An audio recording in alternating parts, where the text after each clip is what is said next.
So welcome back students. So as I told, as I promised, today we will learn the second lesson of your textbook, that is chemical bonding. Okay, so chemical bonding all of you have already studied, but let us understand the basic concepts of chemical bonding and what are the important points that you need to discuss, you need to remember for your final exam. Okay, so let us start.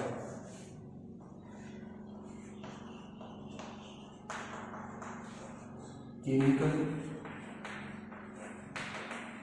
bonding. Okay, let me tell you some of the basics of this word. Chemical means all chemical, that is, and bond. Here the word is bond. Now what is mean by word bond? Bond, all of you know, bond means not James Bond 007. Bond means here the meaning of bond is force of attraction. Okay, the force of attraction. Now what is this force of attraction? You know, as I mentioned in the first chapter, that is in periodic table, whenever positive and negative charge come close together, they attract towards each other. So attractions are of different types. Now here we will discuss about the electrostatic force of attraction for ionic bonding. Then for covalent bonding there is also the attraction.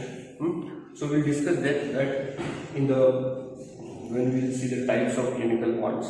Now all of you understood the meaning of this word chemical bonding. Now what are the types of bond? Before studying the types of bond, let me tell you why the bonds are formed. Why the bonds are formed? What is the need to form the bond?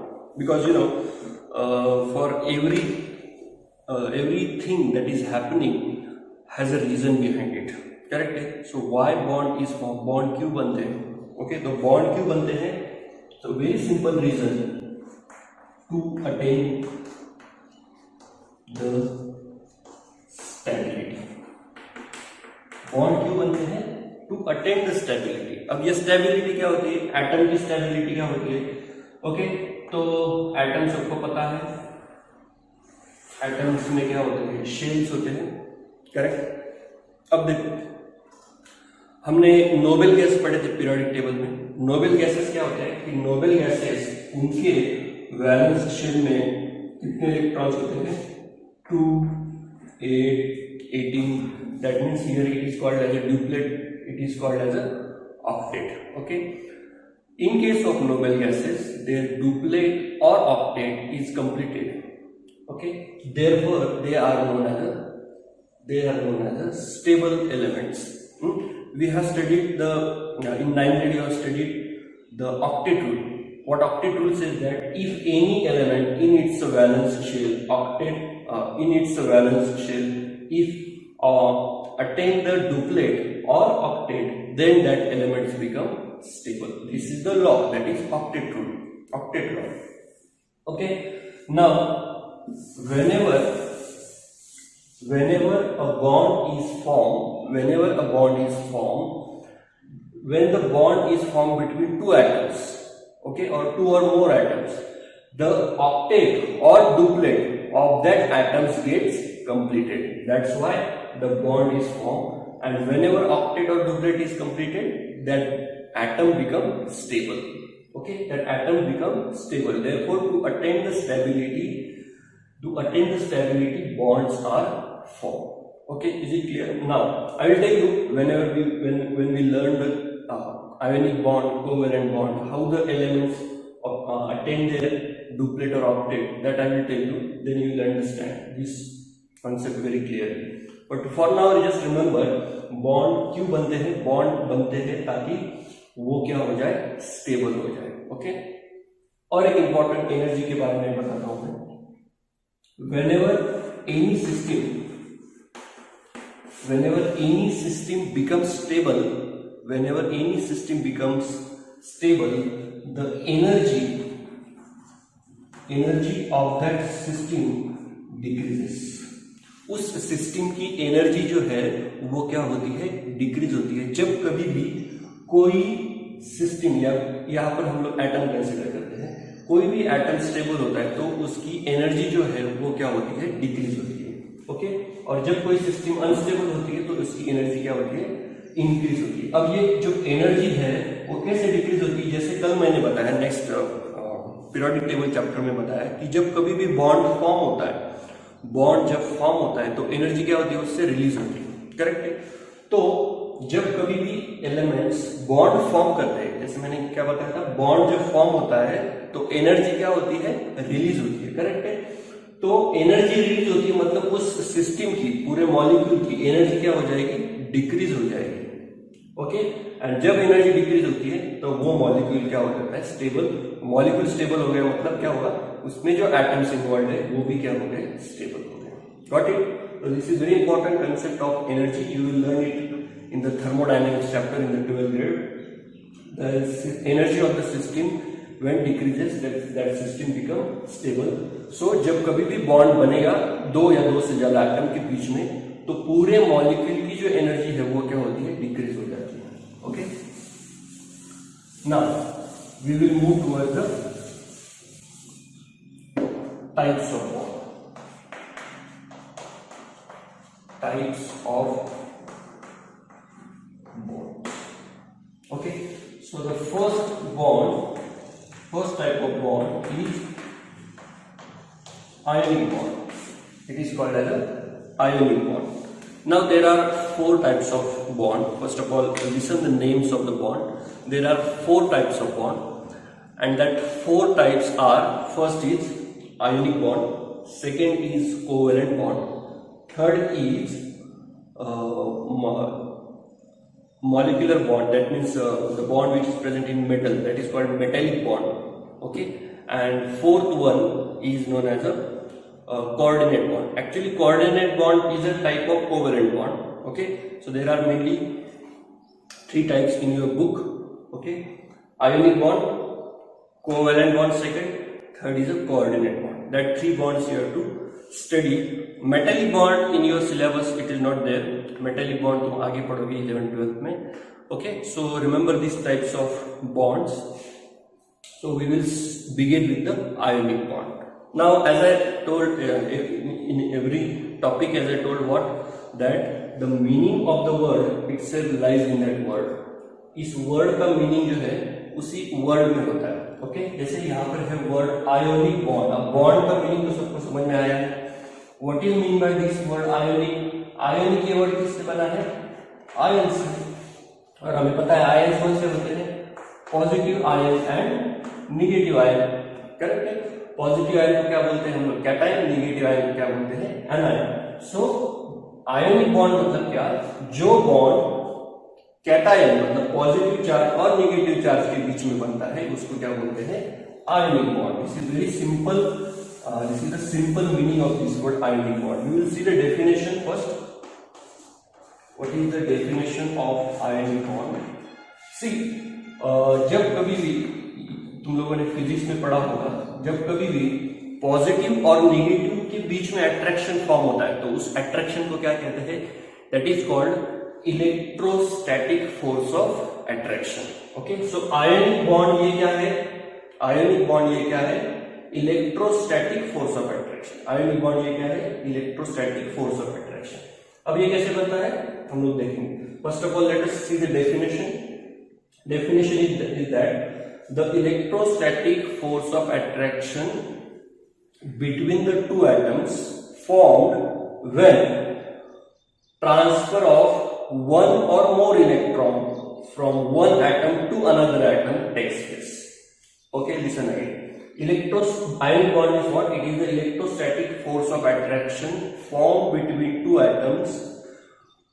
दो atom के बीच में electrostatic force of attraction form होता है, but where it is form, when one atom transfers, completely transfer one or more electron, एक या एक से ज्यादा इलेक्ट्रॉन वो ट्रांसफर करता है, मतलब क्या करता है, डोनेट करता है, transverse one or more electron from one atom to another atom, that means from that atom to the another atom. Okay, so ऐसे इलेक्ट्रोस्टैटिक फोर्स ऑफ अट्रैक्शन बनता है. हम लोग एग्जांपल से सीखेंगे. Very simple example of ionic bond is NaCl, that is sodium chloride. Sodium chloride कैसे बनता है? All of you know the atomic number of sodium is 11, configuration is 287, chlorine atomic number is 17, so sorry 281, and chlorine is atomic number 17, so the configuration is 287. Okay, now in sodium how many valence electron is there? 1 valence electron is there, and in chlorine there are 7 valence electron. Now general rule you must have studied in 7th and 8th grade. Whenever any atom has 1, 2, 3, 4, then 5, 6, 7. Okay, अगर किसी atom के valence shell में 1, 2 या 3 electron रहते हैं तो वो atom क्या करता है? इलेक्ट्रॉन डोनेट करता है. ओके, जब किसी एटम के वैलेंस शेल में 4 इलेक्ट्रॉन रहेंगे तो वो एटम क्या करता है? इलेक्ट्रॉन शेयर करता है. ओके, और जब किसी एटम के वैलेंस शेल में 5, 6 या 7 इलेक्ट्रॉन रहेंगे तो वो एलिमेंट्स क्या करते हैं? इलेक्ट्रॉन एक्सेप्ट करते हैं. और डोनेट करने के बाद कौन सा चार्ज आता है? पॉजिटिव. एक्सेप्ट करने के बाद कौन सा चार्ज आता है? नेगेटिव. एंड शेयर करने के बाद कोई भी चार्ज नहीं आता, इसलिए हम लोग लिखेंगे 0. Okay, remember this is very important, and remember always there is exception for this rule. This is not a rule actually, but ये मोस्टली ऑब्जर्व होता है जब कभी भी केमिकल बॉन्ड फॉर्म होता है या रिएक्शन होती है तो ये ज्यादातर ऑब्जर्व होता है. Okay, so what is this? These are the valence electron. मतलब किसी एलिमेंट में 1, 2, 3 वैलेंस इलेक्ट्रॉन रहे, वैलेंस मतलब लास्ट शेल में इलेक्ट्रॉन रहे तो वो एलिमेंट्स इलेक्ट्रॉन डोनेट करते हैं, पॉजिटिव चार्ज बनता है. 4 इलेक्ट्रॉन किसी के वैलेंस शेल में रहे तो वो एलिमेंट इलेक्ट्रॉन अपने शेयर करता है, और 5, 6, 7 इलेक्ट्रॉन रहे तो वो एलिमेंट इलेक्ट्रॉन एक्सेप्ट करता है और नेगेटिव चार्ज आता है. Okay, remember this. Now look at the sodium. Look at the sodium. How many valence electrons are there? 1 electron is there, so it will donate electron, and which charge will appear? Positive. Okay, I hope all of you remember how this positive charge comes. मैंने बताया था periodic table में, अगर याद नहीं है तो वो वीडियो जाकर देखो. पॉजिटिव चार्ज कैसे आता है, नेगेटिव चार्ज कैसे आता है. ओके, तो ये 1 इलेक्ट्रॉन है तो वो डोनेट करेगा. अब देखो मैं यहाँ पर एक छोटी सी डायग्राम निकालता हूँ. सोडियम, और मैंने यहाँ पे एक डॉट निकाला. अब ये डॉट मतलब क्या है? एक उसका वैलेंस इलेक्ट्रॉन. ये बीच में जो इलेक्ट्रॉन्स है फर्स्ट और सेकंड शेल में वो मैंने नहीं दिखाया है, सिर्फ वैलेंस इलेक्ट्रॉन दिखाया है. Okay, chlorine. क्लोरीन के वैलेंस शेल में कितने इलेक्ट्रॉन है? 7 इलेक्ट्रॉन. सो मैं यहाँ पर क्रॉस यूज करता हूँ. ये क्रॉस मतलब क्या है? Electrons. So how many valence electron? 7 electrons are there in the valence shell of chlorine. Now what will happen? Sodium के वैलेंस शेल में एक इलेक्ट्रॉन रहे तो क्या करता है? डोनेट. तो सोडियम क्या करेगा? अपना 1 इलेक्ट्रॉन डोनेट करेगा. किसको डोनेट करेगा? क्लोरीन को करेगा. ओके, और क्या बनेगा? देखो, अब सोडियम ने इलेक्ट्रॉन डोनेट किया तो इसके ऊपर कौन सा चार्ज आएगा? पॉजिटिव चार्ज आएगा. और क्लोरीन ने 1 इलेक्ट्रॉन एक्सेप्ट किया सोडियम से तो कौन सा चार्ज आएगा? उस पर नेगेटिव चार्ज आएगा. और इलेक्ट्रॉन कितने आएंगे अब क्लोरीन के पास? पहले 7 थे, 1 इलेक्ट्रॉन आ गया. तो मैं समझने के लिए यहाँ पे डॉट लगाता हूँ. ये डॉट मतलब क्या है? 1 इलेक्ट्रॉन जो कि सोडियम से ट्रांसफर हुआ है क्लोरीन की तरफ. अब क्लोरीन के देखो, क्लोरीन के वैलेंस शेल में कितने इलेक्ट्रॉन आए? 8 इलेक्ट्रॉन्स. और सोडियम के वैलेंस शेल में कितने इलेक्ट्रॉन रहे? अब देखो, सोडियम का कॉन्फ़िगरेशन क्या था? 281. अब ये इलेक्ट्रॉन क्या हुआ? डोनेट हो गए. तो बचे कितने? 2, 8. मतलब पहले ये थर्ड शेल उसकी वैलेंस शेल थी, लेकिन 1 इलेक्ट्रॉन अब निकल गया था तो उस वैलेंस शेल कौन सी हो गई उसकी? अब सेकंड शेल वैलेंस हो गई. और सेकंड शेल में देखो कितने इलेक्ट्रॉन आ गए? 8. मतलब ऑक्टेट क्या हो गई उसकी? कंप्लीट हो गई. और क्लोरीन ने 1 इलेक्ट्रॉन एक्सेप्ट किया तो वो 1 इलेक्ट्रॉन कहा जाएगा? क्लोरीन के वैलेंस शेल में जाएगा. ऑब्वियसली जब कभी इलेक्ट्रॉन ऐड होता है तो हमेशा वैलेंस शेल में ऐड होता है. तो ये इलेक्ट्रॉन ऐड हो गए, 7 थे तो अब कितने हो गए? 8. मतलब क्लोरीन की भी क्या हो गई?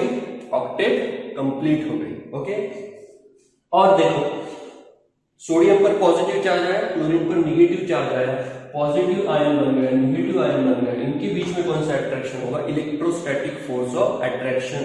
और इसी फोर्स ऑफ अट्रैक्शन को हम क्या बोलेंगे? Ionic bond. इसी को क्या कहेंगे हम लोग? Ionic bond. अब दोनों के बीच में आयोनिक बॉन्ड बनेगा। यहां पर लेफ्ट हैंड साइड में कोई भी आयन फॉर्म नहीं हुआ था, तो यहां पर आयोनिक बॉन्ड बनेगा क्या? नहीं। आयोनिक बॉन्ड कब बनता है? जब पॉजिटिव निगेटिव आयन फॉर्म होता है। पॉजिटिव निगेटिव आयन कब फॉर्म होता है?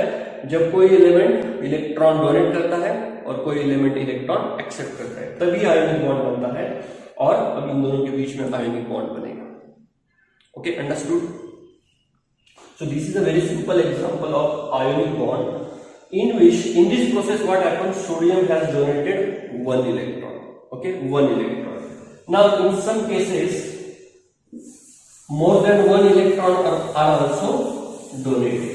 Okay, for example, let us take the example of MgCl2, that is magnesium chloride, magnesium plus how many chlorine are there now? 2 chlorines are there, so I will show 2 chlorine atoms. Okay, this is individual chlorine atom. Now you know magnesium configuration is 2 8 2, correct? Magnesium atomic number is 12, correct? And chlorine, you know, 2 8 7. Okay, now I will show here the 2 electrons. Why? Because magnesium has 2 valence electrons, and here in case of chlorine, how many valence electrons are there? 7 valence electrons are there, correct? Now what will happen? Magnesium will donate 1 electron to this chlorine and 1 electron to this chlorine. एक ही chlorine 2 electron accept करेगा क्या? नहीं करेगा, क्योंकि already 7 electron है। Octet complete करने के लिए सिर्फ एक ही इलेक्ट्रॉन लगता है, तो वो एक क्लोरीन एक ही इलेक्ट्रॉन एक्सेप्ट करेगा। इसीलिए मैग्नीशियम के पास जो 2 इलेक्ट्रॉन है, एक इलेक्ट्रॉन इस क्लोरीन को जाएगा, एक इलेक्ट्रॉन इस क्लोरीन को जाएगा। ओके, और क्या बनेगा? मैग्नीशियम, अब मैग्नीशियम ने कितने इलेक्ट्रॉन डोनेट किए? 2 किए, तो चार्ज क्या आएगा? 2 प्लस और +2। एंड क्लोरीन अब कितने हैं? 2 है, तो मैं इसको ब्रैकेट में दिखाता हूं। क्लोरीन ने एक इलेक्ट्रॉन एक्सेप्ट किया, तो एक क्लोरीन पर निगेटिव चार्ज आएगा, तो मैंने ब्रैकेट के बाहर 2 लिखा, इसका मतलब 2 क्लोरीन है। ओके, और सबके वैलेंस, दोनों के वैलेंस में कितने इलेक्ट्रॉन आ गए? 8। इसको भी मैं क्या करता हूं? Square bracket. Okay, now see here, +2, that means 2 positive charge are here. On one single magnesium atom, +2 charge is there, and on one single chlorine atom, 1 negative charge is there. Such 2 chlorine atoms are present with 1 negative charge. So the electrostatic force of attraction is formed between magnesium and 2 chlorine atom, and hence the ionic bond is formed. Understood? Now इसमें क्या होगा? देखो, magnesium ने अपने 2 electron donate किए, तो configuration क्या बन गया? 2 8। ओके, तो ये सिंबल हो गया। क्लोरीन ने 1 इलेक्ट्रॉन एक्सेप्ट किया, तो कॉन्फ़िगरेशन क्या हो गया? 2 8 7 था, 2 8 8 हो जाएगा, तो इसकी भी ऑक्टेट कंप्लीट हो गई, तो दोनों की ऑक्टेट कंप्लीट हो गई। तो जैसे मैंने स्टार्टिंग में बताया था, why bond is form? To complete the octet and on or to complete the duplet. यहाँ पर हमने ऑक्टेट का एग्जांपल लिया। डुप्लेट का एग्जांपल कौन सा बनेगा? डुप्लेट का एग्जांपल आएगा हाइड्रोजन मॉलिक्यूल, H2 मॉलिक्यूल, क्योंकि हाइड्रोजन के पास 1 इलेक्ट्रॉन होता है। ओके, लेकिन वो आयनिक बॉन्ड में नहीं आएगा एग्जांपल, वो कोवेलेंट बॉन्ड में, वो डुप्लेट का हम कोवेलेंट बॉन्ड में देखेंगे। Okay, understood? Why chemical bond is form? To achieve the stability or to attain the nearest noble gas configuration. Now what is this nearest noble gas configuration? Suppose magnesium है, तो magnesium के nearest noble gas कौन सा है? Magnesium के nearest है neon, correct है? Neon का एटॉमिक नंबर क्या है?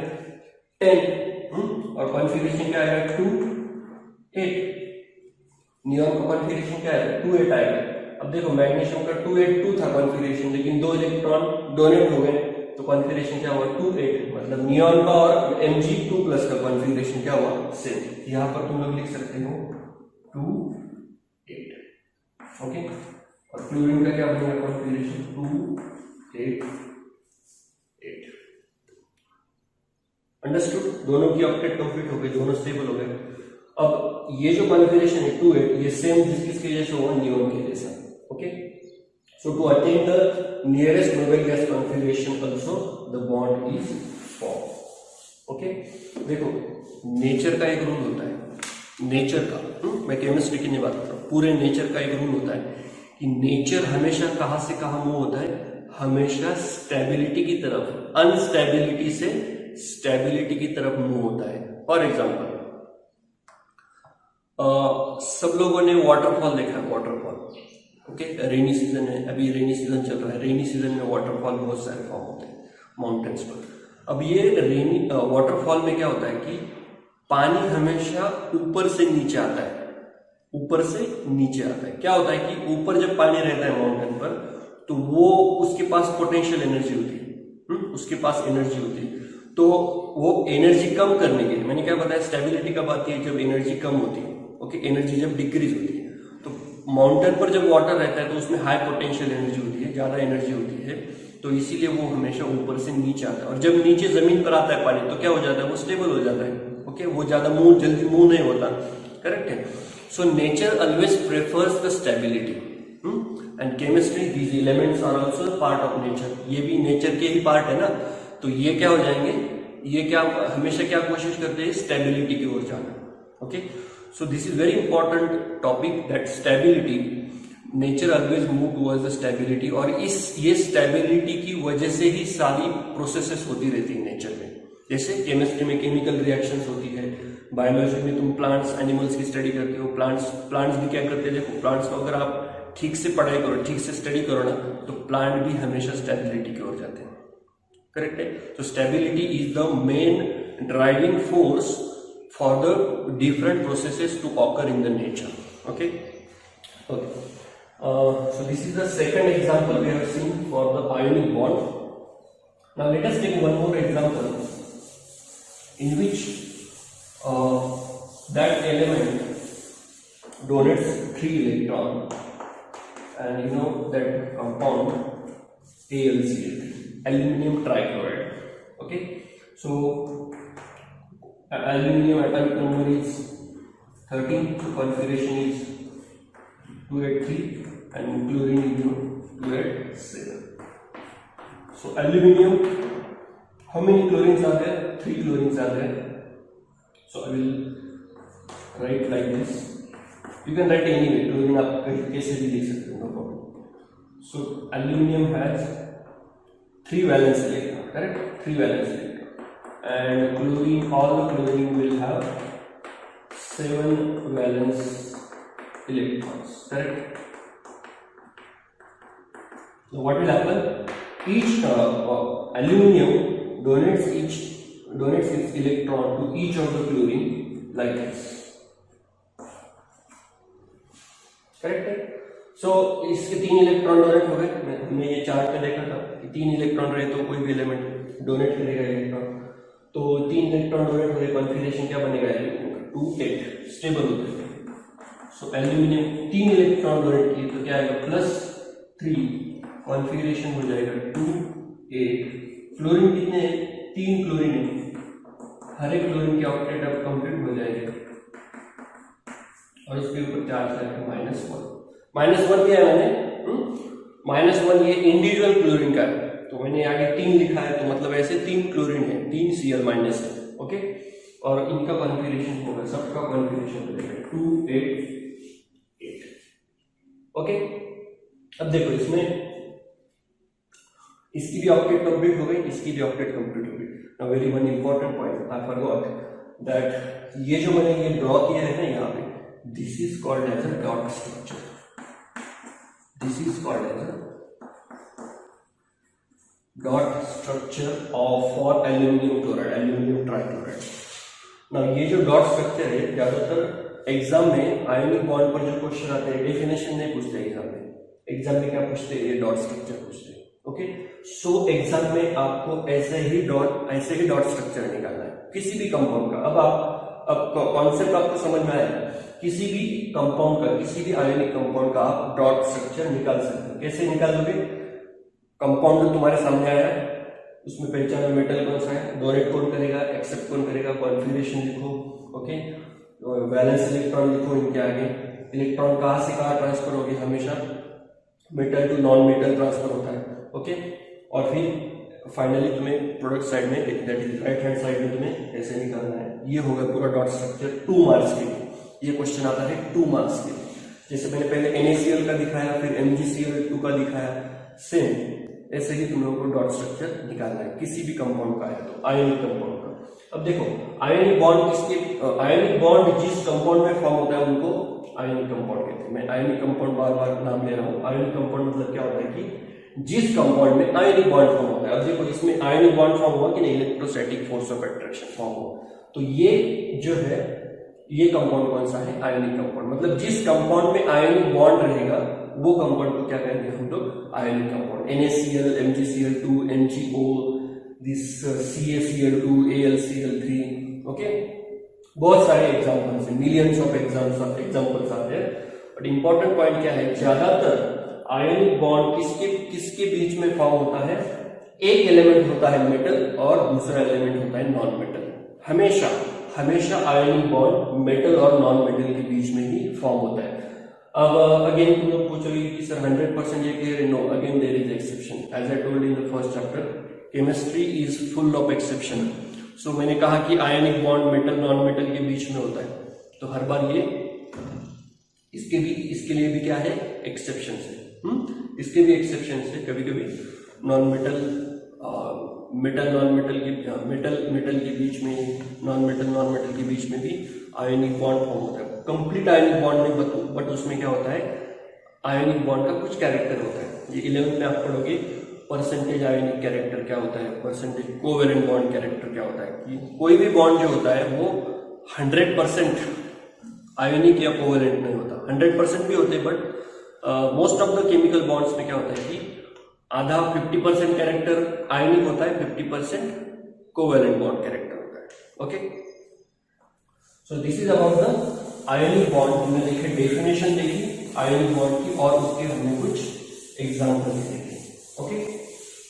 अब हम क्या देखते हैं कि ये आयोनिक बॉन्ड जो है उनके वो फॉर्म होने के लिए कौन सी कंडीशंस नेसेसरी है।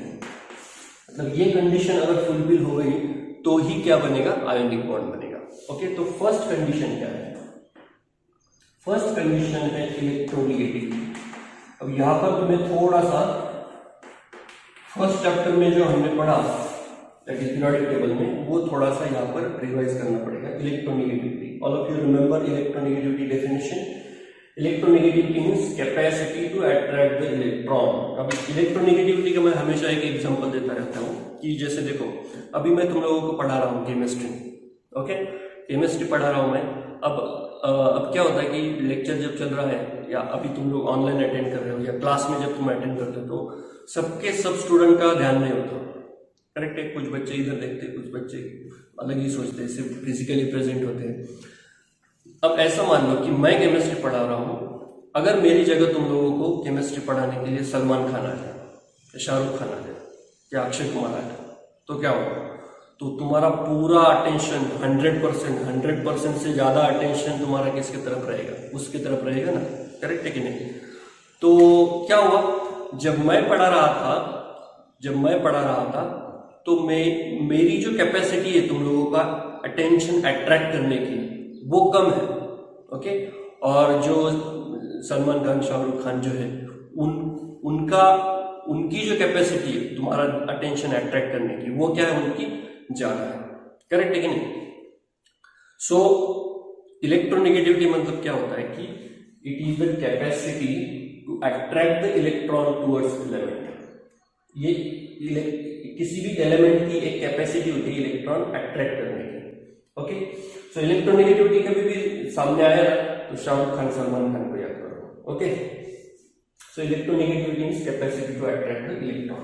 अब आयोनिक बॉन्ड के लिए ये हमने क्यों लिया इलेक्ट्रोनेगेटिविटी? मैंने कहा क्या, आयन बॉन्ड किसके बीच में बनता है? मेटल और नॉन मेटल के बीच में बनता है, ओके। अब एक एलिमेंट मेटल है, दूसरा नॉन मेटल है, तो हमें पता है कि मेटल कहाँ पर होते हैं पीरियोडिक टेबल में, लेफ्ट हैंड साइड में, नॉन मेटल कहाँ पर होते हैं राइट हैंड साइड में। तो इनकी इलेक्ट्रोनेगेटिविटी क्या रहेगी, कम रहेगी, और इनकी इलेक्ट्रोनेगेटिविटी क्या रहेगी, ज्यादा रहेगी। करेक्ट है कि नहीं? मेटल की इलेक्ट्रोनेगेटिविटी कम होती है। ट्रेंड याद है इलेक्ट्रोनेगेटिविटी का, when we move from left to right electronegativity goes on increasing, electronegativity क्या होती है, इंक्रीज होती है। तो पहली कंडीशन जो है electronegativity is that the difference between the electronegativity, remember listen carefully, the difference between the electronegativity of combining atoms, जो एलिमेंट्स, जो एटम्स कंबाइन होंगे उनके बीच में जो इलेक्ट्रोनेगेटिविटी का डिफरेंस होना चाहिए वो क्या होना चाहिए, लार्ज। और जितना ज्यादा इलेक्ट्रोनेगेटिविटी का डिफरेंस लार्ज रहेगा, बड़ा रहेगा, उतना वो आयोनिक बॉन्ड क्या होगा, स्ट्रॉन्गर बॉन्ड बनेगा, उतना ज्यादा आयोनिक कैरेक्टर रहेगा उस बॉन्ड में। Okay, so this is the first condition. Then second condition, electron affinity. ये भी हमने पढ़ा था फर्स्ट चैप्टर में, इलेक्ट्रॉन एफिनिटी। इलेक्ट्रॉन एफिनिटी मतलब क्या, the energy released when one electron is added in the valence shell of an any atom। अब देखो अगेन समझने के लिए यही एग्जांपल लेते हैं हम लोग, NaCl में हमने देखा इलेक्ट्रॉन सोडियम से क्लोरीन में ट्रांसफर होते हैं, मतलब इलेक्ट्रॉन किसके वैलेंस शेल में ऐड हो रहा है, क्लोरीन के वैलेंस शेल में ऐड हो रहा है। करेक्ट है? तो जब इलेक्ट्रॉन ऐड होगा क्लोरीन में तो इससे एनर्जी क्या होगी, रिलीज होगी। ओके, तो जितनी ज्यादा एनर्जी रिलीज होगी उतनी ज्यादा इलेक्ट्रॉन एफिनिटी होगी। और सपोज अभी ऐसा इमेजिन करो कि ये जो इलेक्ट्रॉन ट्रांसफर हो रहा है सोडियम से क्लोरीन की तरफ, ये ट्रांसफर अगर हुआ ही नहीं, सपोज ये ट्रांसफर हुआ ही नहीं, तो आयोनिक बॉन्ड बनेगा क्या, नहीं, तो आयोनिक बॉन्ड ही नहीं बनेगा, तो कोई मतलब नहीं रहेगा। तो जब ये इलेक्ट्रॉन ट्रांसफर होना चाहिए, आयोनिक बॉन्ड अगर फॉर्म करना है, तो ये ट्रांसफर जो है इलेक्ट्रॉन का सोडियम से क्लोरीन की तरफ, वो बहुत जल्दी होना चाहिए। ओके, और जल्दी होने के लिए क्या जरूरी है कि इस क्लोरीन ने जल्दी इलेक्ट्रॉन क्या करना चाहिए, एक्सेप्ट करना चाहिए उसके वैलेंस शेल। तो जल्दी अगर इलेक्ट्रॉन इसने एक्सेप्ट किया तो एनर्जी भी ज्यादा रिलीज होगी, उसकी इलेक्ट्रॉन एफिनिटी भी क्या होगी, ज्यादा होगी। तो सेकंड कंडीशन क्या है आयोनिक बॉन्ड फॉर्म करने के लिए, that electron affinity should be larger. But किसकी इलेक्ट्रॉन एफिनिटी ज्यादा होनी चाहिए, इलेक्ट्रोनेगेटिव एटम की। ओके, ये इलेक्ट्रोनेगेटिव हमने यहाँ पे लिखा, this is called as a electronegative element and this is called as a electropositive element. Okay, तो electron affinity should be larger for electronegative atom. Okay, this is the second condition. Third condition, ionisation potential और ionisation energy, या ionisation enthalpy भी कहते हैं उसे। Again उसी कोई example लेते हैं समझने के लिए।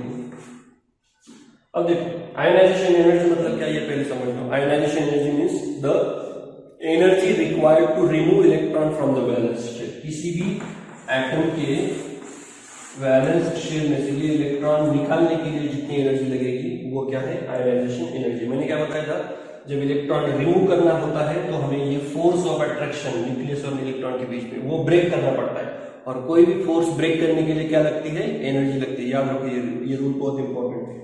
तो ये फोर्स ब्रेक करने के लिए हमें एनर्जी देनी पड़ेगी, इसीलिए आयोनाइजेशन एनर्जी क्या है, amount of energy required to remove electron from the valence shell. Okay, अब देखो इलेक्ट्रॉन कहां से ट्रांसफर हो रहा है, सोडियम से क्लोरीन की तरफ ट्रांसफर हो रहा है, मतलब इलेक्ट्रॉन कहां से रिमूव हो रहा है, सोडियम से इलेक्ट्रॉन क्या हो रहा है, रिमूव हो रहा है। तो इसकी आयोनाइजेशन एनर्जी क्या होनी चाहिए, कम होनी चाहिए या ज्यादा होनी चाहिए, इसकी आयोनाइजेशन एनर्जी क्या होनी चाहिए, कम होनी चाहिए। जितनी कम एनर्जी लगेगी इलेक्ट्रॉन रिमूव करने के लिए उतनी जल्दी इलेक्ट्रॉन ट्रांसफर होगा, और जितना जल्दी इलेक्ट्रॉन ट्रांसफर होगा उतना जल्दी क्या होगा, आयोनिक बॉन्ड उतनी जल्दी फॉर्म होगा।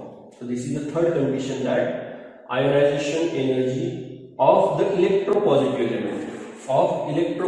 element must be low. Electron affinity of electronegative element should be high. Electronegativity difference should be large between two elements. And last condition for the formation of ionic bond is lattice energy. Now this term is new for you. What is mean by lattice energy? अब lattice energy मतलब क्या कि जब कभी भी positive charge negative charge एक दूसरे में के पास अट्रैक्ट होंगे और उनके बीच में electrostatic force of attraction form होगा तो उसमें से क्या होती है, एनर्जी रिलीज होती है। अगेन देखो वही टॉपिक आया जो मैंने फर्स्ट चैप्टर में बताया था कि जब कभी भी हमें बॉन्ड ब्रेक करना है तो एनर्जी क्या करनी पड़ती है, हमें देनी पड़ती है। जब कभी बॉन्ड ब्रेक करना है तो एनर्जी देनी पड़ती है, और जब कभी भी बॉन्ड फॉर्म होता है तो एनर्जी उससे रिलीज होती है। एनर्जी क्या होती है, उससे रिलीज होती है। अब यहां पर क्या हो रहा है कि जब पॉजिटिव निगेटिव चार्ज एक दूसरे के पास आ जाएंगे तो इलेक्ट्रोस्टैटिक फोर्स ऑफ अट्रैक्शन बन रहा है, उसमें फोर्स फॉर्म हो रहा है उनके बीच में, तो एनर्जी क्या होगी, उससे रिलीज होगी। ओके, तो जितनी एनर्जी रिलीज होती है जब कभी भी पॉजिटिव निगेटिव चार्ज एक दूसरे में अट्रैक्शन फॉर्म करते हैं, तो जितनी एनर्जी रिलीज होती है उसे क्या बोलते हैं हम लोग, लैटिस एनर्जी। ओके, अब ये लैटिस एनर्जी किसी सपोज अगर हम सपोज सोडियम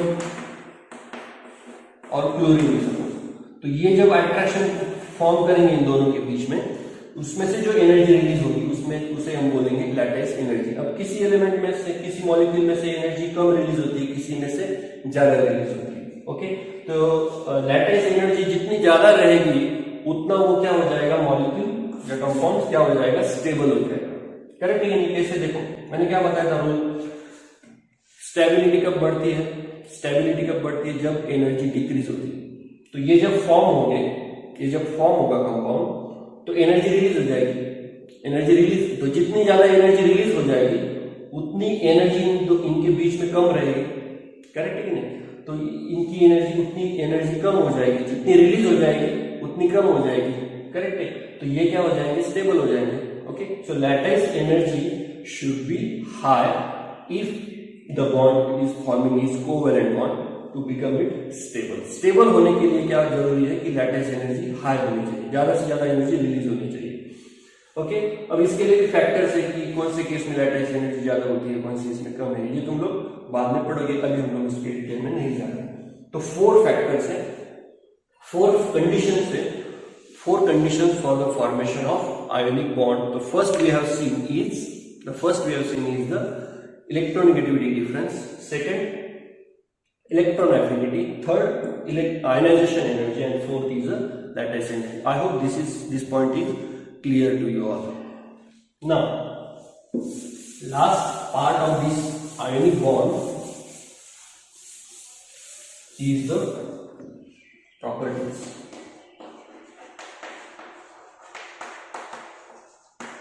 प्रॉपर्टीज ऑफ किसके प्रॉपर्टीज, आयोनिक कंपाउंड्स की प्रॉपर्टी, आयोनिक कंपाउंड की प्रॉपर्टी। अब आयोनिक कंपाउंड के एग्जांपल कौन से, आयोनिक कंपाउंड अगर तुम्हारे सामने किसी भी कंपाउंड का फॉर्मूला आया तो तुम्हें पहचान में आना चाहिए कि ये आयोनिक कंपाउंड है या कोवेलेंट कंपाउंड है। तो आयोनिक कंपाउंड पहचानना बहुत सिंपल है, तुम्हारे 10 ग्रेड तक बहुत सिंपल है आयोनिक कंपाउंड का पहचानना। कैसे पहचानोगे, अगर कोई कंपाउंड में एक मेटल है और दूसरा नॉन मेटल है तो वो क्या होगा, श्योरली आयोनिक कंपाउंड होगा।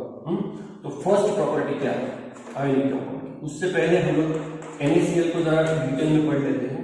अब जो NaCl है, मान लो कि मैंने अगर 1 ग्राम NaCl लिया तो 1 ग्राम NaCl में कितने मॉलिक्यूल्स रहेंगे, मिलियन बिलियंस ऑफ मॉलिक्यूल, हम लोग काउंट नहीं कर सकते। ओके, 100 मिनी मॉलिक्यूल्स आते हैं, तो मैंने सिर्फ यहाँ पे 1 मॉलिक्यूल लिखा है, बट ऐसे कितने हैं, बहुत सारे हैं। ओके, अब मैं क्या करता हूँ, इसके ऊपर पॉजिटिव चार्ज ये पता है, क्लोरीन के ऊपर निगेटिव चार्ज ये पता है, तो मैं यहाँ पर क्या दिखाता हूँ, चार्जेस दिखाता हूँ। और ये क्या होता है, एक्चुअल स्ट्रक्चर होता है किसका, NaCl का स्ट्रक्चर। अगर एक्सरे क्रिस्टलोग्राफी से हम लोग स्ट्रक्चर निकालें NaCl का तो ऐसे आता है। एक्सरे क्रिस्टलोग्राफी क्या होती है, ये एक टेक्निक है जिससे हमें सॉलिड किसी भी कंपाउंड का स्ट्रक्चर पता चलता है। अब ये पॉजिटिव चार्ज क्या इंडिकेट कर रहा है, Na+ आयन इंडिकेट कर रहा है, और निगेटिव चार्ज क्या कर रहा है, Cl- इंडिकेट कर रहा है। ऐसा मैंने पूरा एक, ओके, तो ये दोनों मिला के, ये दो मिला के क्या बन रहा है, एक NaCl का मॉलिक्यूल बन रहा है। ऐसे बहुत सारे मॉलिक्यूल्स मैंने यहाँ पे ड्रॉ किए। ओके, तो सपोज अब देखो ये एक मॉलिक्यूल है, ये एक मॉलिक्यूल है, ये एक NaCl का मॉलिक्यूल है, ये एक NaCl का मॉलिक्यूल है।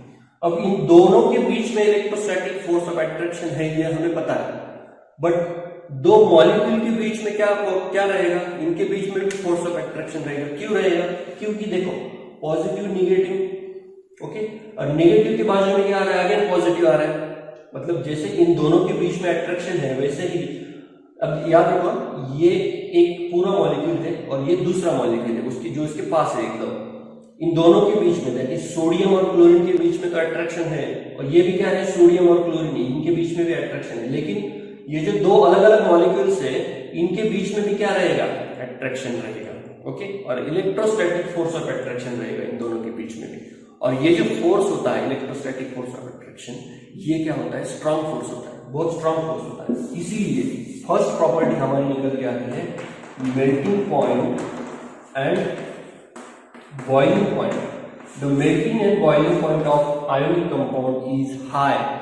वो क्या होता है, हाई होता है, ज्यादा होता है। क्यों ज्यादा होता है, अब मैंने रीजन बताया, क्योंकि उनके बीच में, दो मॉलिक्यूल के बीच में क्या होता है, इलेक्ट्रोस्टैटिक फोर्स ऑफ अट्रैक्शन होता है। अब मेल्टिंग पॉइंट बॉइलिंग पॉइंट को ठीक से समझ लो। मेल्टिंग पॉइंट और बॉइलिंग पॉइंट में क्या होता है कि सपोज ये एक सॉलिड है, ये एक सॉलिड है, इसको हम हीट करते हैं, हीट करते हैं तो एक टेम्परेचर पे क्या होता है, धीरे धीरे टेम्परेचर बढ़ता है, लेकिन एक पर्टिकुलर टेम्परेचर पे क्या होता है कि ये जो सॉलिड है ये डायरेक्टली लिक्विड स्टेट में कन्वर्ट हो जाता है, that means it gets melted. इसीलिए इसका नाम क्या है, मेल्टिंग पॉइंट। तो मेल्टिंग पॉइंट किसका लेते हैं हम लोग, सॉलिड का लेते हैं, ओके, सॉलिड का मेल्टिंग पॉइंट लेते हैं। तो जिस टेम्परेचर पर ये मेल्ट हो जाएगा वो क्या होगा, उसका मेल्टिंग पॉइंट होगा, वो टेम्परेचर उसका क्या होगा, मेल्टिंग पॉइंट होगा।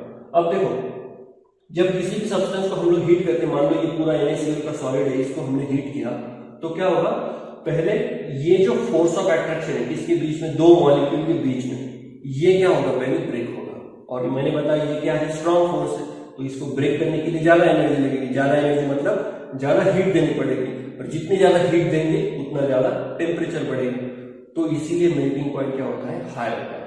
सेकंड आता है बॉइलिंग पॉइंट। सर अब आप बोलोगे कि सर ये आयनिक कंपाउंड तो सॉलिड होते हैं, करेक्ट है कि नहीं? I remember if I forgot to tell, ionic compounds are 99% ionic compounds are in solid state. Again यहाँ पर भी एक्सेप्शन है, और एक्सेप्शन नहीं बताऊंगा मैं।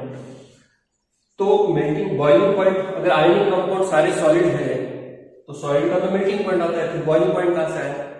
तो कुछ आयनिक कंपाउंड जो है वो लिक्विड स्टेट में भी होते हैं, उनका बॉइलिंग पॉइंट है। या फिर ये जो सॉलिड है ये इसको हमने हीट किया, ओके, ये मेल्ट हो गया, हमने उसका मेल्टिंग पॉइंट नोट डाउन किया, लेकिन ये लिक्विड स्टेट में चला गया, मेल्ट हो गया मतलब लिक्विड स्टेट में चला गया।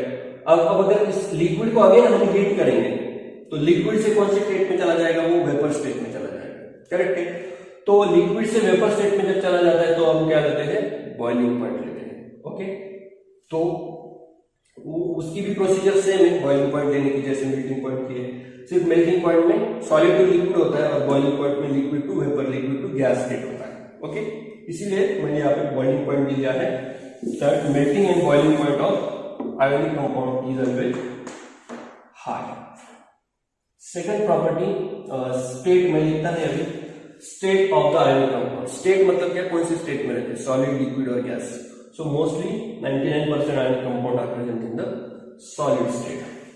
Second जो है वो है important property, that is solubility. ये solubility थोड़ा सा बड़ा टॉपिक है। solubility को समझने के लिए हमें पोलैरिटी मालूम चाहिए, polarity non polarity. Polarity non polarity हम कोवेलेंट बॉन्ड में पढ़ने वाले हैं।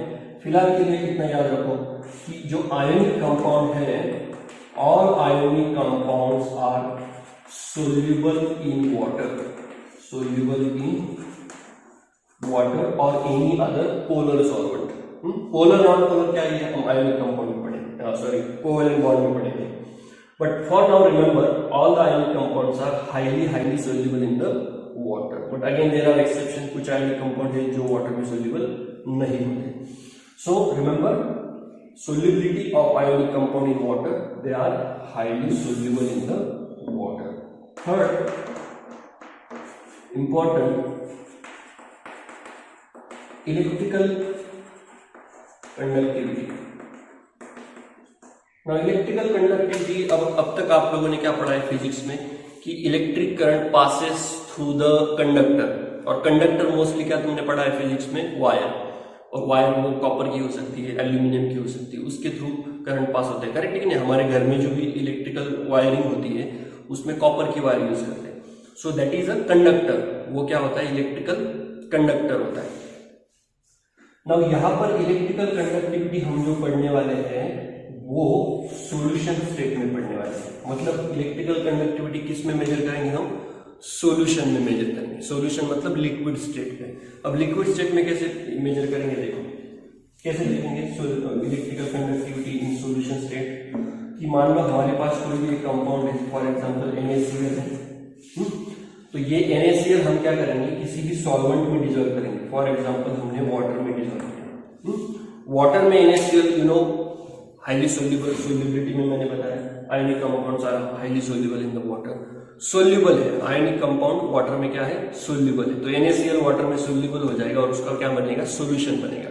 तो इस सॉल्यूशन में जब हम इलेक्ट्रिक करंट पास करते हैं तो वो करंट, इलेक्ट्रिक करंट उस सॉल्यूशन के थ्रू पास होगा या नहीं होगा, इसे हम लोग क्या कहेंगे, इलेक्ट्रिकल कंडक्टिविटी। तो याद रखो, तुमने फिजिक्स में जो पढ़ा है कंडक्टर का टॉपिक, उसमें तुम लोगों ने पढ़ा होगा कि current, electric current passes through in the form of electrons, correct है कि नहीं, कॉपर वायर, एल्यूमिनियम वायर, इसमें क्या होता है कि करंट जो फ्लो होता है वन पॉइंट से दूसरे पॉइंट की तरफ, वो पास होता है थ्रू द इलेक्ट्रॉन्स। अब यहाँ पर तो फ्री इलेक्ट्रॉन नहीं है, बट यहाँ पर क्या है, आयंस है, तो जैसे ही हम सॉल्यूशन प्रिपेयर करेंगे, हम लोग जब सॉल्यूशन प्रिपेयर करेंगे तो सॉल्यूशन में कोई भी आयनिक कंपाउंड डिसॉल्व होने के बाद क्या प्रोड्यूस करता है, आयंस प्रोड्यूस करता है, क्या प्रोड्यूस करता है, आयन प्रोड्यूस करता है, और ये आयन फ्री हो जाते हैं। कैसे होता है वो देखो जरा,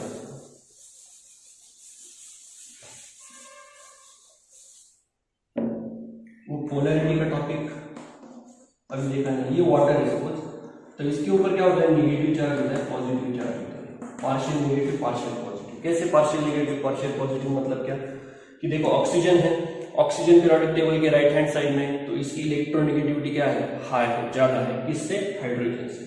तो क्या करेगा ऑक्सीजन, हाइड्रोजन की जो इलेक्ट्रॉन है वो अपने तरफ अट्रैक्ट करेगा, इसीलिए इसके ऊपर क्या आएगा, नेगेटिव चार्ज, और इन दोनों के ऊपर पॉजिटिव चार्ज। ये मैं कोवैलेंट बॉन्ड में और डिटेल में बताऊंगा। तो क्या होता है कि जब हम वाटर, ऐसे कितने वाटर मॉलिक्यूल है हमारे पास, बहुत सारे, मैंने सिर्फ एक ही निकाला है यहाँ पर, मिलियंस ऑफ वाटर मॉलिक्यूल रहेंगे अगर हमने थोड़ा सा भी वाटर लिया तो, और उसमें हमने NaCl डिसॉल्व किया, ओके, NaCl ऐड किया, तो हमें पता है Na के ऊपर प्लस चार्ज है, Cl के ऊपर माइनस चार्ज है, ओके। तो क्या होता है कि जब NaCl हम वाटर में डिसॉल्व करते हैं तो ये Na प्लस सेपरेट हो जाता है और Cl माइनस जो है वो क्या हो जाता है, सेपरेट हो जाते हैं, एक दूसरे से सेपरेट हो जाते हैं, और इस सोडियम के सराउंडिंग में, इस सोडियम के सराउंडिंग में वाटर मॉलिक्यूल आता है, लेकिन वाटर का कौन सा पार्ट, अब देखो ये वाटर का नेगेटिव पार्ट हो गया और ये क्या हो गया, दोनों पॉजिटिव पार्ट है, तो नेगेटिव पार्ट जो है वो इसके पास आता है, और इनके बीच में क्या बनेगा, अट्रैक्शन बनेगा। क्यों बनेगा अट्रैक्शन, क्योंकि अपोजिट चार्ज है, ऑक्सीजन के ऊपर नेगेटिव है और इसके ऊपर पॉजिटिव है, तो इनके बीच में क्या बनेगा, अट्रैक्शन बनेगा। ऐसे अभी समझने के लिए मैंने सिर्फ 4 वाटर मॉलिक्यूल निकाले, बट सोडियम के अराउंड बहुत सारे ऐसे वाटर मॉलिक्यूल अट्रैक्शन बनते हैं, और यहां पर जो Cl माइनस होता है, जो Cl माइनस होता है ये नेगेटिव चार्ज है, तो इसके सराउंडिंग में वाटर का कौन सा पार्ट आएगा, पॉजिटिव पार्ट, तो इसकी तरफ हाइड्रोजन जो है वाटर के वो अट्रैक्ट होते हैं।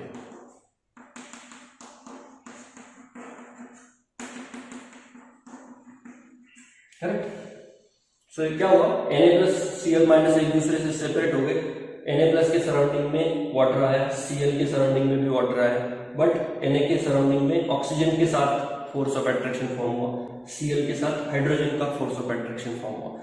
That's why the NaCl is soluble in the water. NaCl या कोई भी आयनिक कंपाउंड वाटर में सोल्यूबल क्यों होता है, यहाँ पे NaCl का एग्जांपल लिया हमने, कोई भी एग्जांपल ले सकते हो आप, Na प्लस की जगह Cl माइनस, NaCl की जगह आप MgCl2, okay, MgO magnesium oxide कोई भी ले सकते हो। तो क्या होगा, सोल्यूबल क्यों होता है कोई भी आयनिक कंपाउंड वाटर में, क्योंकि ऐसा स्ट्रक्चर फॉर्म होता है। ओके, नाउ अब देखो हम लोग इलेक्ट्रिकल कंडक्टिविटी की बात कर रहे हैं। इलेक्ट्रिकल कंडक्टिविटी में क्या होता है कि NaCl का हमने वाटर में ऐड किया, अब NaCl क्या करेगा, ऐसे आयन फॉर्म करेगा, मतलब ये जो आयन दिख रहे हैं ये ऐसे फॉर्म हो गए। और आयन्स क्या होते हैं, फ्री होते हैं। हमने 7th ग्रेड में पढ़ा था कि लिक्विड स्टेट में जो पार्टिकल्स होते हैं, मॉलिक्यूल्स होते हैं लिक्विड के, वो हमेशा रैंडम मोशन में होते हैं, मतलब एक जगह से दूसरी जगह हमेशा मूव होते रहते हैं, वो एक जगह कभी नहीं रहते। वैसे ही ये आयन्स कभी भी एक जगह नहीं रुकेंगे, ये रैंडमली पूरे सॉल्यूशन में मूव होंगे। और जब हम इसमें करंट पास करेंगे, इलेक्ट्रिक करंट पास करेंगे, तो क्या होगा कि ये आयन एक जगह से दूसरी जगह मूव होंगे, इसीलिए करंट भी क्या होगा, उनके साथ पास होगा। मतलब इन शॉर्ट यहाँ पर करंट पास होने के लिए कौन रिस्पॉन्सिबल है, यहाँ पर आयन्स रिस्पॉन्सिबल है। और जो फिजिक्स में तुमने पढ़ा कंडक्टर, उसमें इलेक्ट्रॉन कौन, इलेक्ट्रिक करंट कौन कंडक्ट करता है, इलेक्ट्रॉन्स कंडक्ट करते हैं। यहाँ पे इलेक्ट्रॉन्स नहीं है, यहाँ पर कौन है, पॉजिटिव निगेटिव आयन्स है। Okay, so this property electrical conductivity, all the ionic compounds are very good conductor of electricity। सारे आयनिक कंपाउंड इलेक्ट्रिसिटी के गुड कंडक्टर होते हैं, इसलिए उनको क्या कहते हैं, स्ट्रॉन्ग इलेक्ट्रोलाइट भी कहते हैं। नाउ इलेक्ट्रिकल कंडक्टिविटी सारे आयनिक कंपाउंड की हाई है, बट कौन से स्टेट में, सिर्फ और सिर्फ सॉल्यूशन स्टेट में। रिमेंबर दिस पॉइंट, सिर्फ सॉल्यूशन स्टेट में ही वो इलेक्ट्रिक करंट पास करेंगे। अगर तुम लोग बोलोगे कि सर मैंने ये सॉलिड NaCl लिया, सॉलिड NaCl लिया, इसमें मैंने करंट पास किया, तो वो होगा क्या, इसमें नहीं होगा। ओके, इसमें क्यों नहीं होगा, क्योंकि हमने देखा है सॉलिड में क्या होता है, सॉलिड स्टेट में हर एक पार्टिकल, हर एक मॉलिक्यूल अपनी जगह फिक्स होता है। They do not change their position, they do not move, they do not randomly move. Okay, that's why in solid state no current will be passed, only in the liquid state current will be passed. Okay, so these are the three important properties: melting, boiling point, solubility and electrical conductivity। so again rewind करो starting से, इस lecture के starting से हमने क्या देखा, ionic compound, आयनिक bond कैसे बनता है, सबसे पहले हमने डेफिनेशन देखी। उससे पहले हमने क्या देखा कि why the bond is form, what is mean by chemical bond. Bond means what, it is a force of attraction. Why chemical bond is form, to obtain the stability.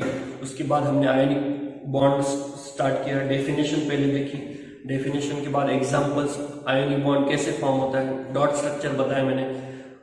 ये डॉट स्ट्रक्चर तुम्हें कितने important है exam के लिए। Dot structure के बाद हमने क्या देखा, conditions necessary for the formation of ionic bond. 4 condition देखे उसमें। फर्स्ट कंडीशन है इलेक्ट्रोनेगेटिविटी, सेकंड है इलेक्ट्रॉन एफिनिटी, थर्ड है आयनाइजेशन पोटेंशियल, फोर्थ है लैटिस एनर्जी।